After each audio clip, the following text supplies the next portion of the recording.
Everyone, welcome back to our channel. So ಇವತ್ತು ನಾವು ಬನಾರಿ ಟೆಂಪಲ್ಗೆ ಹೋಗ್ತಾ ಇದ್ದೀವಿ.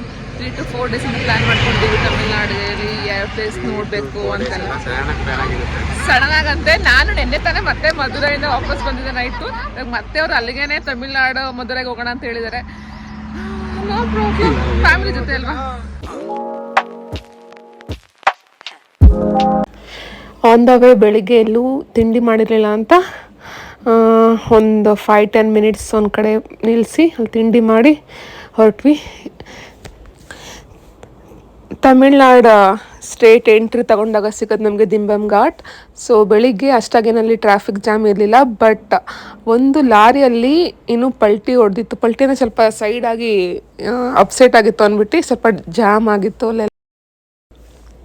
ಇದೇ ಲಾರಿ ಏನು ಅದು ಪಲ್ಟಿ ಆಗಿಬಿಟ್ಟಿತ್ತು. ಅದಕ್ಕೆ ಸ್ವಲ್ಪ ಟ್ರಾಫಿಕ್ ಜಾಮ್ ಥರ ಗಾಡಿ ಎಲ್ಲ ನಿಧಾನಕ್ಕೆ ಮೂವ್ಮೆಂಟ್ ಆಗ್ತಾಯಿತ್ತು. ಅಲ್ಲಿ ಸ್ವಲ್ಪ ಟೈಮ್ ಹಿಡಿತ್ತು ದೇವಸ್ಥಾನಕ್ಕೆ ರೀಚ್ ಆಗೋಷ್ಟರಲ್ಲಿ. ಇದನ್ನು ಕ್ರಾಸ್ ಮಾಡಿಕೊಂಡು ಮುಂದೆ ಹೋಗ್ತಾ ಇದ್ವಿ. ಬಟ್ ಅಲ್ಲಿ ಆನ್ ದ ವೇ ಯಾವುದೋ ಗಾಡಿ ಅನಿಸುತ್ತೆ ಜಿಂಕೆಗೆ ಆಕ್ಸಿಡೆಂಟ್ ಮಾಡಿಬಿಟ್ಟಿದ್ರು. ಪಾಪ ಅದು ರೋಡಲ್ಲೇ ಸುತ್ತೋಗ್ಬಿಟ್ಟಿತ್ತು. ಬನ್ನಾರಿ ಅಮ್ಮನ ದೇವರದು ಎಂಟ್ರೆನ್ಸ್ ಬಾಗಿಲಿದು.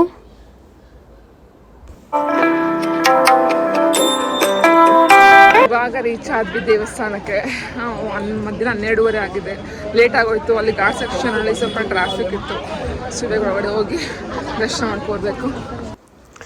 ದೇವಸ್ಥಾನ ಪಕ್ಕದಲ್ಲೇ ಪೂಜೆ ಸಾಮಾನು, ಸೀರೆ, ಹೂವು ಏನಾರ ಕೊಡಬೇಕು ಅಂದರೆ ಎಲ್ಲ ಅಲ್ಲೇ ಇರುತ್ತೆ, ಸಿಗುತ್ತೆ, ಅಂಗಡಿಲಿ ತೊಗೋಬೋದು. ಮತ್ತು ಮುಂದ್ಗಡೆ ಗಣಪತಿದು ಒಂದು ಚಿಕ್ಕದಾಗಿ ದೇವಸ್ಥಾನ ಇದೆ.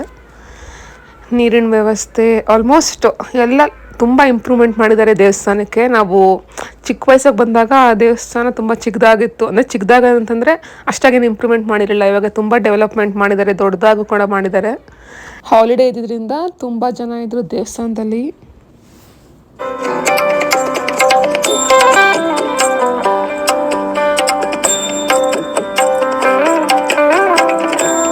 ತುಪ್ಪದ ದೀಪನೂ ಕೂಡ ಮಾರ್ತಾ ಇರ್ತಾರೆ. ಏನಾದರೂ ಹಚ್ಬೇಕು ಅಂತ ಅಂದ್ಕೊಂಡಿದ್ದವರು ತಗೊಂಡು ಹಚ್ಬೋದು. ದೇವಸ್ಥಾನ ಮುಂದೆ ಈ ರೀತಿಯಾಗಿ ಉಪ್ಪದು ರಾಶಿ ಮಾಡಿರ್ತಾರೆ. ಏನಕ್ಕೆ ಅಂತ ರೀಸನ್ ಗೊತ್ತಿಲ್ಲ. ಬಟ್ ಅಲ್ಲಿಗೆ ಎಲ್ಲರೂ ಪೂಜೆ ಮಾಡಿ ಮತ್ತು ಪೂರಿ ಪ್ಯಾಕೆಟ್ ಸಿಗುತ್ತೆ ಅಲ್ಲಿ. ಆ ಪೂರಿ ಪ್ಯಾಕೆಟ್ನ ಪೂರಿ ಎಲ್ಲ ಅಲ್ಲಿಗೆ ಹಾಕಿ ಪೂಜೆ ಮಾಡ್ಕೊಂಡು ಹೋಗ್ತಾ ಇರ್ತಾರೆ. ಪೂಜೆ ಎಲ್ಲ ಮುಗಿಸ್ಕೊಂಡು ನಾವು ನೆಕ್ಸ್ಟ್ ಇಲ್ಲಿಂದ ಹೊರಟಿದ್ದು ಈಶಾ ಫೌಂಡೇಶನ್ ಕೊಯಂಬತ್ತೂರ್ಗೆ. ಸೊ ಅದನ್ನು ನಾನು ನೆಕ್ಸ್ಟ್ ವ್ಲಾಗಲ್ಲಿ ಕಂಟಿನ್ಯೂ ಮಾಡ್ತೀನಿ. ಟಿಲ್ ದೆನ್ ಈ ವಿಡಿಯೋ ಇಷ್ಟ ಆಗಿದ್ದಲ್ಲಿ please do subscribe to my channel. Thanks for watching.